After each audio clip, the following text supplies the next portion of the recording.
अस्सलामुअलैकुम दोस्तों, कैसे हैं आप लोग। उम्मीद करता हूं कि आप लोग बखैर होंगे।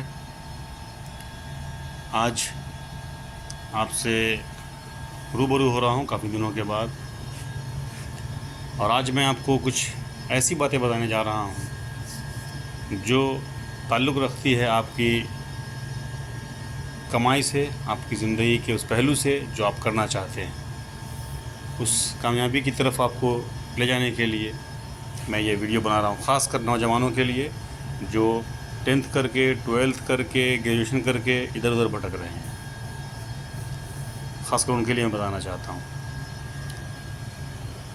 आज का मेरा यही टॉपिक है कि हम 10th करके, 12th करके क्या करें आगे, कहाँ जाएं, गल्फ़ कंट्री जाएं तो क्या कर सकते हैं। तो हमारे यहाँ बहुत सारी संस्थाएं हैं जो काम कर रही हैं, बहुत बेहतर काम कर रही हैं, हमारे बच्चे आगे बढ़ रहे हैं। और मैं अभी सऊदी अरब के जुबैल में रहता हूँ, तो यहाँ पर जो लोग आते हैं उनकी बातें मैं आपको बताना चाहता हूँ कि लोग यहाँ पर किस तरह से आते हैं और किस तरह से काम करते हैं और किस तरह से काम उन्हें मिलता है। तो यहाँ पर आने के दो रास्ते हैं उन नौजवानों के लिए जो 12th करके और डिप्लोमा वगैरह करके या फिर ग्रेजुएशन करके घर पे हैं। जिन्होंने डिप्लोमा किया हुआ है उनके लिए तो बहुत अच्छा है, जिन्होंने 12th किया हुआ है उनके लिए भी ठीक है, कोई मुश्किल नहीं है। ज़िंदगी में जब जागो तभी सवेरा, काम के लिए कभी रुकना नहीं है, काम करना है, ये ठान के रखिएगा तो काम है, आप कर सकते हैं। ऐसा कोई काम नहीं जो इंसान नहीं कर सकता। आपको ये सिर्फ समझना है कि आप भीड़ का हिस्सा बनना चाहते हैं या फिर आप वो बनना चाहते हैं जिसके लिए वो भीड़ इकट्ठी की गई है। तो कोशिश आपको करनी है, कोशिश आपको करनी है। आप भीड़ का हिस्सा ना बने, आप वो बने जिसके लिए भीड़ इकट्ठी हो। तो दोस्तों, मेरे भाइयों, आप लोग अपने वक्त का भरपूर इस्तेमाल करें। हम लोगों ने अपना बहुत सारा वक्त बर्बाद किया इधर उधर, तो मैं ये चाहता हूँ कि वो गलतियाँ जो हमने की हैं अपनी ज़िंदगी में वो आप ना करें। आप उन चीज़ों से सीखें।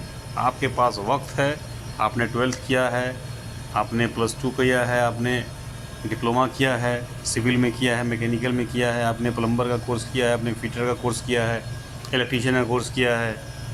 तो आपने जो भी चीज़ किया है करके आप आगे बढ़ने के लिए निकलें, आगे बढ़ें, ज़्यादा से ज़्यादा अच्छी अपॉर्चुनिटी को भुनाएं।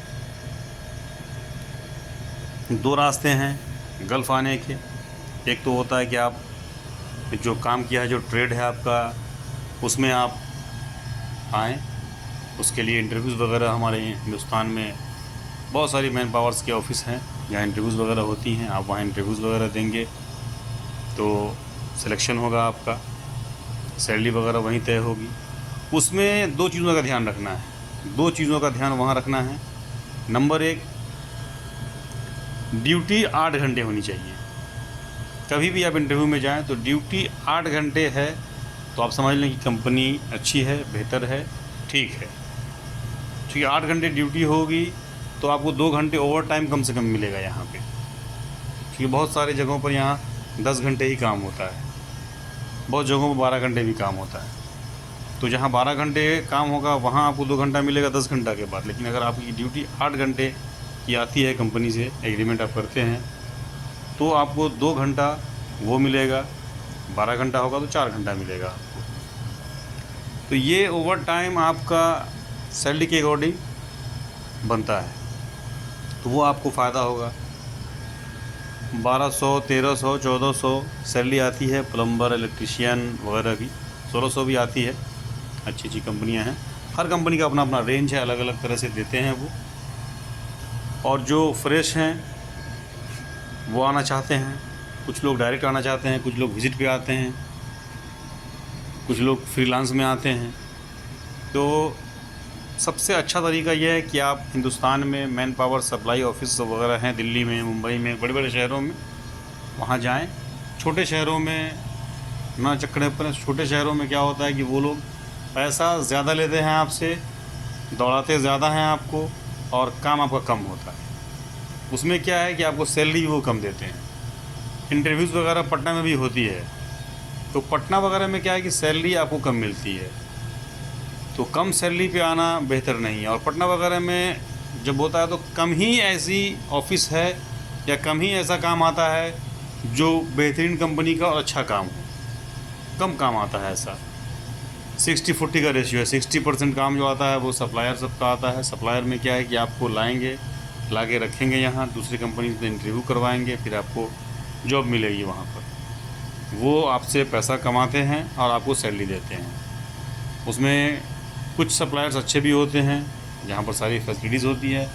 बहुत सारे सप्लायर्स अच्छे नहीं होते हैं, तो वो आके आप यहाँ फंस जाते हैं, परेशानियाँ होती हैं आपको, काम नहीं रहेगा उनके पास तो वो आपको सैलरी वगैरह नहीं देंगे। दूसरा सिस्टम क्या है कि आप फ्रीलांस में आ सकते हैं। फ्रीलांस वीज़ा कुछ इस तरह का सिस्टम गवर्नमेंट का नहीं है, लेकिन फ्रीलांस वीज़ा जिसको बोलते हैं हम लोग, जो बाहर के लोग हैं, वो इसको बोलते हैं फ्रीलांस। उसमें क्या होता है कि आप, बहुत सारी ऑफिस हैं यहाँ पर जो वीज़ा प्रोवाइड करती हैं, कंपनीज़ खुली हुई है उस टाइप की, वो आपको वीज़ा देते हैं आपके काम के अकॉर्डिंग।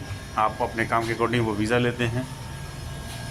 आप सेफ्टी ऑफिसर हैं, आप इंजीनियर हैं, आप जो भी हैं, प्लम्बर हैं, तो आप अपने टाइप का वीज़ा लेते हैं जो काम है आपका, और उस वीज़ा में आप यहाँ आते हैं। यहाँ आने के बाद रेसिडेंस परमिट आपका बनता है, इकामा जिसको बोलते हैं। वो सारा खर्चा आपको बेयर करना है। फ्रीलांस में रहना आपका, खाना आपका, रूम आपका। ये जो रूम आप देख रहे हैं हमारा, ये हमारा रूम हमने खुद लिया हुआ है, तो सारा खर्चा इसमें हमारा है। खाना पीना जो भी है सब हमारा अपना है। यहाँ पे हर एक चीज़ हमारी अपनी है। फ्रीज़ है, वॉशिंग मशीन है, जो भी चीज़ है हमारी है, सब हम लोगों को खुद करना पड़ता है, हमारा अपना होता है। इसमें आपके कंपनी का कोई मामला, सिर्फ वो आपको इकामा देंगे, वो पैसा भी आपका ही लगेगा, हर चीज़ में आपका पैसा लगेगा। इवन कि आपको छुट्टी अगर जानी है तो वो पैसा भी आपको लगेगा। 2 महीने की छुट्टी के लिए 200 रियाल लगते हैं। 1 महीने के लिए 2 ही जो लगते हैं, तो 2 महीना का ही मान के चलिए, 2 महीने के लिए 200 रियाल लगते हैं। वो छुट्टी लगेगी आपकी। री एंट्री लगता है, छुट्टी नहीं, मतलब एग्ज़िट री एंट्री लगता है वीज़ा, उसको लोग छू जाते हैं और आते हैं तो जो छुट्टी ही बोला जाता है, तो उसके लिए भी पैसा खर्च करना है। लेकिन यहाँ पर अगर आपके अंदर काबिलियत है, इसीलिए मैं बताना चाह रहा हूँ कि जो बंदे काबिलियत रखते हैं वो आएँ, उनका वेलकम है। आप हमसे बात कर सकते हैं, और अगर आना चाहते हैं तो आप आ सकते हैं। लेकिन यहाँ पर आपको आने के बाद आपको रहने का, खाने का सारा खर्च आपका अपना होगा, वो आपको अपना खुद बेयर करना होगा। हम लोग आपकी हेल्प करेंगे जॉब दिलवाने में। आप सही जगह पर आएँ, काम करें, यही हमारी ख्वाहिश है। तो जिनके पास ट्रेड नहीं है वो कम से कम कुछ काम सीख लें। मे बी प्लम्बिंग हो, इलेक्ट्रीशियन हो, फिटर हो, कोई भी काम इस तरह का हो, वो अगर सीख लेते हैं तो उनके लिए बेहतर होगा। काम सीख के आने से आपको यहाँ ज़्यादा दिन बैठना नहीं पड़ेगा, क्योंकि यहाँ आने के बाद फिर आप कुछ सीखना चाहेंगे तो वो काफ़ी मुश्किल होता है, वो बहुत ज़्यादा मुश्किल होता है। और यहाँ पर उसको सिखाने के लिए भी 500, 700, 1000, 2000 रियाल लगते हैं। या फिर कोई कोर्स करना चाहेंगे आप, तो जो कोर्स हमारे इंडिया में सस्ता में होता है, आपको निबोश करना है तो निबोश हमारे इंडिया में सस्ता में होता है, यहाँ ज़्यादा महंगा होता है। यहाँ 3000 रियाल लगता है। ऑफिस में जाइएगा इंस्टीट्यूशन में तो वहाँ लगेगा। ग्रीन वर्ल्ड वगैरह है, ये सब है, तो कराते हैं वो लोग, इंडिया में भी कराते हैं ग्रीन वर्ल्ड वगैरह वाले। तो वो सारी इंस्टीट्यूशंस जो है वो इंडिया में भी है। निबोश का अच्छा डिमांड है। आपको अगर सेफ्टी फील्ड में जाना है तो आपके पास आयोश, निबोश होना चाहिए, ज़रूरी है। ओशा होना चाहिए 30 आवर्स। एक आपके पास 1 साल का डिप्लोमा होना चाहिए सेफ्टी का, या फिर अगर आप साइंस से ग्रेजुएट हैं तो और बेहतर है। अगर आप इंजीनियरिंग फील्ड से भी हैं तो भी बेहतर है आपके लिए, आप इंजीनियरिंग लाइन में जा सकते हैं, आपके पास बहुत सारे काम हैं। तो अपॉर्चुनिटीज़ बहुत हैं, काम बहुत हैं, करने के लिए जिगर चाहिए, दिल चाहिए, मेहनत चाहिए, लगन चाहिए। अगर आपके अंदर वो काबिलियत है, आपके अंदर वो लगन है कि आप भीड़ का हिस्सा ना बने, आपके लिए भीड़ इकट्ठी हो, वो बने, तो आप हमारे वीडियो को देखें, शेयर करें, लाइक करें, सब्सक्राइब करें और उन दोस्तों तक पहुंचाएं जो काम करना चाहते हैं। आपके जो भी सवालात हैं आप बताएं मुझे, आप कमेंट करें सवाल, मैं आपका जवाब दूंगा। आप मुझसे राब्ते में रहें, मुझसे बात करें, मैं आपकी हर मुमकिन मदद करूंगा, हर मुमकिन। आप बाहर आना चाहते हैं, आप किसी ऑफिस के थ्रू किसी कंपनी में आना चाहते हैं, जो सवालात होंगे आपके, आप मुझसे कांटेक्ट कर सकते हैं। मैं आपके लिए उस पर वीडियो बनाऊंगा, मैं डालूंगा, आपको बताऊंगा, आपके लिए हर मुमकिन कोशिश करूंगा, जहां तक हो सकेगी मैं आपकी मदद करूंगा। कोई भाई जो इंडिया में हैं, अच्छी ऑफ़िस नहीं मिल रही है, मैं उन्हें वो भी बताऊंगा कहाँ से आप जा सकते हैं, किस ऑफ़िस से जा सकते हैं। बहुत सारी ऑफिसेज़ हैं दिल्ली, मुंबई वगैरह में। वहाँ क्या है कि आप एक बार इंटरव्यू देंगे, बहुत सारा वीज़ा फ्री आता है, तो आप उसमें भी आ सकते हैं। मेनली है कि आपके पास टेक्निकल काम होना चाहिए। अब टेक्निकल आप नहीं हैं तो थोड़ा मुश्किल होगा आपके। जो लोग टेक्निकल नहीं हैं वो लोग थोड़ा इंग्लिश पे ध्यान दें। इंग्लिश पे ध्यान देंगे तो क्या बेनिफिट है उनको, इंग्लिश का ज़ोर हर जगह है, काम करने में इंग्लिश आपको मस्ट है।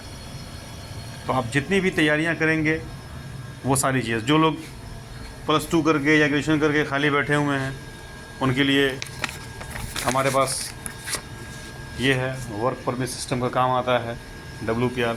मैं इसके लिए आपको बताऊंगा, अलग से वीडियो बना के दिखाऊंगा। ये देखिए, definition of work permit, what is GI, तो ये सब पढ़ना होगा।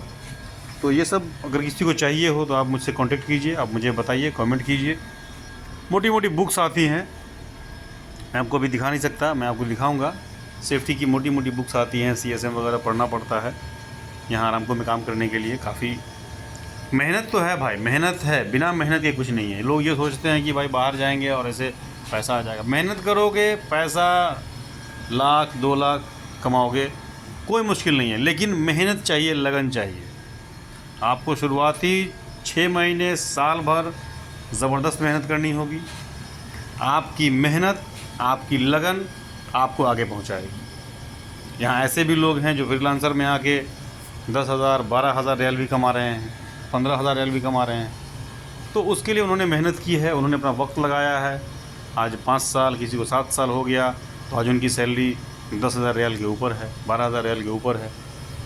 तो वक्त लगाइएगा, मेहनत कीजिएगा।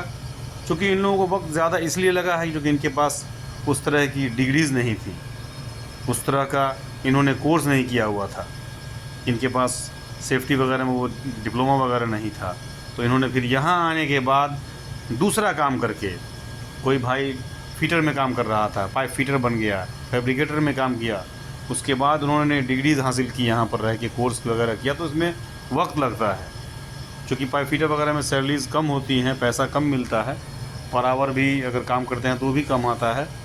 तो अपने अखराजात हैं यहाँ पर 1,000-1,200 रियाल तो अपना ही खर्च हो जाता है यहाँ पर रहने सहने खाने में। और उसके बाद फिर इंस्टीट्यूट का फ़ीस जमा करना है, तो उसमें वक्त लगता है। फिर शाम को जाके क्लास करना पड़ता है या फिर ऑनलाइन क्लास होती है, तो वक्त लगता है इसमें। तो थोड़ा सा, तो इस वजह से लोगों को था वक्त लगा तरक्की करने में। तो आप लोगों से गुजारिश है कि आप लोग अगर कुछ करना चाहते हैं, आगे बढ़ना चाहते हैं, तो हम लोग आपकी मदद करने को तैयार हैं, बशर्ते कि आपके पास टेक्निकल डिग्री हो, टेक्निकल नॉलेज हो, आप टेक्निकल फिट रहें। टेक्निकल आप मजबूत रहेंगे, कोई भी काम आपको आता रहेगा। नॉन टेक्निकल के लिए मुश्किल है। नॉन टेक्निकल अगर हैं तो फिर आप इंग्लिश पे ध्यान दें। आपकी इंग्लिश अच्छी होनी चाहिए, इंग्लिश लिखना पढ़ना बेहतरीन होना चाहिए। बोलना उतना मुश्किल नहीं है, बोलना हल्का भी आएगा तो चलेगा, लेकिन लिखना पढ़ना ज़्यादा अच्छा आना चाहिए। स्पीकिंग पावर थोड़ी कमज़ोर भी है, तो वो मैनेज होगा। वो आप धीरे धीरे यहाँ पर रहेंगे तो आपका बेहतर हो जाएगा। तो मेरी आप लोगों से गुजारिश है कि आप लोग मेरे चैनल को सब्सक्राइब भी करें, और जो आपके सवालात हैं, जो आपके दिल में कुछ बात अगर है पूछना चाहते हैं तो आप मुझसे पूछिए। मैं आपको तफसील से बताऊंगा उसके बारे में। किसी काम के बारे में पूछना है तो आप पूछ सकते हैं, मैं आपको उसके बारे में पूरा फुल डिफिनीशन बताऊंगा, अच्छे से बताऊंगा। आप अपना नंबर शेयर करेंगे तो मैं आपको आपके व्हाट्सएप पर मटेरियल वगैरह भी भेजूंगा। जहाँ तक होगा मैं आपकी मदद करूँगा। आप आगे बढ़ें, इससे बड़ी खुशी की बात कुछ नहीं है। तो हमारे साथ वीडियो में बने रहें, हमारी वीडियो को लाइक करें, सब्सक्राइब करें। Thank you.